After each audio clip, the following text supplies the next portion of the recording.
নমস্কাৰ বন্ধুসকল, কি খবৰ? আশা কৰোঁ ভালে আছে। বন্ধুসকল, এডিআৰই এক্সাম দিবলৈ যাওঁতে আপোনালোকে কি ডকুমেণ্টছ নিব লাগিব? আপোনালোকে এক্সাম দিবলৈ যাওঁতে কেইটামান নিয়ম মানি চলিব লাগিব।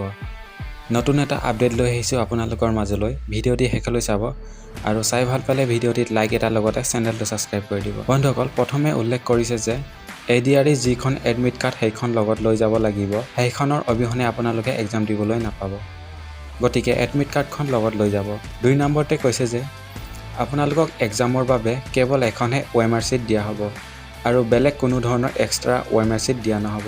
আপোনালোকে ফিল আপ কৰোঁতে ভালকৈ ফিল আপ কৰিব যাতে বেলেগ OMR শ্বীট বিচাৰিব লগা নহয়। ইয়াৰ লগতে OMR শ্বীটখন যদি কিবা ফটা চিটা পায় বা ডেমেজ হৈ থকা দেখা পায়, প্ৰথমে 5 মিনিটৰ ভিতৰতে আপোনালোকে জনাব লাগিব। লগালগ 5 মিনিটৰ ভিতৰতে আপোনালোকে বেলেগ এখন OMR শ্বীট পাই যাব।